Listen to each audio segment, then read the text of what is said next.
तो हेलो दोस्तों, अगर आप RRB group D exam date and इस एग्जाम को क्लियर करना चाहते हैं तो यह वीडियो सिर्फ आपके लिए है। मेरा नाम है रवि और मैंने आरआरबी ग्रुप डी और आरआरबी एनटीपीसी 2019 दोनों को क्लियर कर रखा है। तो इस वीडियो में मैं आपको बताऊंगा कि ये एग्जाम कब तक हो सकता है और आने वाले एक महीने में किस तरह तैयारी करके आप इस एग्जाम को फर्स्ट अटेम्प्ट में क्लियर कर सकते हैं। तो चलिए एक एक करके बात करते हैं। सबसे पहले एग्जाम पैटर्न, फिर एग्जाम स्ट्रेटेजी, फिर एग्जाम डेट के बारे में बात करेंगे। कि आप लोगों को पता है कि आरआरबी ग्रुप डी एग्जाम में सबसे पहले मैथ्स आता है 25 मार्क्स का, फिर जनरल नॉलेज 20 मार्क्स का, फिर जनरल साइंस 25 मार्क्स का और जनरल रीजनिंग 30 मार्क्स का। सबसे पहले मैथ्स की बात करेंगे। मैथ्स में आपको फुल स्कोर करना होगा। फुल स्कोर करने के लिए मैं आपको तीन चीजें बताऊंगा। सबसे पहले बुक्स बताऊंगा, फिर यूट्यूब चैनल बताऊंगा, फिर मॉक्स बताऊंगा।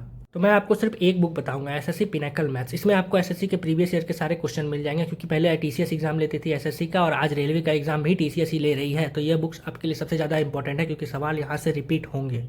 यूट्यूब के लिए मैं आपको सिर्फ आदित्य रंजन मैथ्स का वीडियोस बताऊंगा, क्योंकि इन्होंने पूरा सिलेबस कंप्लीट कर रखा है फ्री में यूट्यूब में, ठीक है। और मैंने भी वहां से कंप्लीट की है, तो आप भी यहां से कर सकते हैं। और ये बहुत सिंपल वर्ड्स में इन्होंने पढ़ा रखा है। इस तरह आप आदित्य रंजन मैथ्स से अपना सिलेबस कंप्लीट कर सकते हैं। उसके बाद बुक से आप प्रैक्टिस कर सकते हैं। उसके बाद सीधा हम चलते हैं मॉक्स में। मॉक्स में आपको टेक्स्ट बुक का सेक्शनल मॉक्स लगाना है।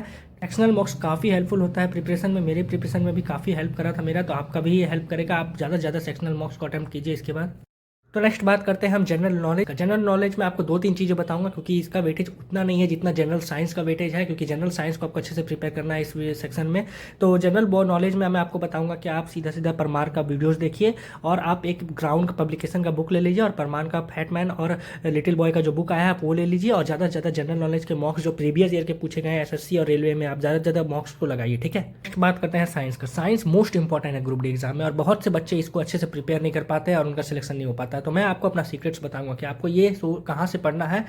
एक यूट्यूब चैनल बताऊंगा आपको और दो बुक्स बताऊंगा। उसके बाद आपको साइंस इससे पढ़ने के बाद आपको कहीं से पढ़ने की जरूरत नहीं है। साइंस के लिए आप 9th और 10th का एनसीईआरटी बुक पढ़िए और इसके अलावा आप कुछ मत पढ़िए, ठीक है। और एक एक चैप्टर को आप कंप्लीट कीजिए। जैसे ही आप एक चैप्टर को कंप्लीट करते हैं, आपको मैं एक यूट्यूब चैनल बता रहा हूँ स्टडी ट्यूब करके, पूरा एनसीईआरटी 9th और 10th क्लास का मॉक फॉर्म में करा रखा है, चैप्टर वाइज मॉक फॉर्म में करा रखा है। बस वहां से आप चैप्टर कीजिए, यहाँ से मॉक दीजिए। उसके बाद आप जाके प्रीवियस ईयर के जाके टेक्स्ट बुक में मॉक्स लगाइए। इतना मॉक्स लगाइए कि आपका सारा डाउट वहां पे क्लियर हो जाएगा। इतना आपको साइंस आसान लगने लगेगा कि उसके बाद आपको इस सेक्शन में ज़्यादा कुछ करने की जरूरत नहीं।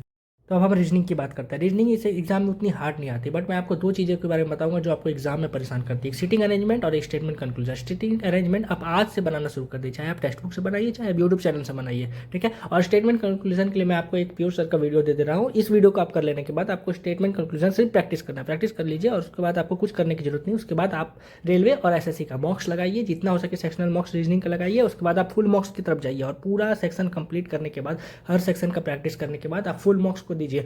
तो इस वीडियो में मैंने अपनी पूरी प्रिपरेशन स्ट्रेटेजी ग्रुप डी की आपके साथ शेयर कर दी है। अब हम बात करते हैं RRB group D exam date, exam कब हो सकता है। तो आप जानते हैं कोर्ट का ऑर्डर आने के बाद रेलवे पूरी तैयारी में एग्जाम को करवाने के लिए। तो मैंने अपने सोर्सेज से टीसीएस का एग्जाम शेड्यूल चेक किया और मुझे पता चला है कि टीसीएस के दो एग्जाम पेंडिंग है इस मंथ और नेक्स्ट मंथ। एक आरआरबी पीओ का एग्जाम पेंडिंग है, एक आरआरबी क्लर्क का एग्जाम पेंडिंग है। आरआरबी पीओ का एग्जाम 22 और 23 नवंबर को है और आरआरबी क्लर्क का एग्जाम 6, 7, 13 और 14 दिसंबर को है। तो मुझे लगता है कि अगर आज तक अगर नोटिफिकेशन आ जाए तो इन दोनों के बीच में एग्जाम कंडक्ट हो सकता है, मतलब कि यहाँ पे 24 नवंबर के बाद से एग्जाम कंडक्ट हो सकता है। और अगर आज नहीं आए तो मेरा पूरा ये है कि आप दिसंबर में पक्का एग्जाम होने वाला है आरआरबी ग्रुप डी का। तो आप तैयार रहिए, एक महीना मुश्किल से आपके पास है, आप पूरी तरह से प्रिपरेशन में लग जाइए। और मैंने जो स्ट्रेटजी आपको बताया है आप पूरी तरह से उसको फॉलो कीजिए और आपको सक्सेस जरूर मिलेगा इस एग्जाम में। तो अगर आपको ये वीडियो अच्छा लगा तो लाइक कीजिए, सब्सक्राइब कीजिए और आगे की वीडियो के लिए आप फॉलो कीजिए।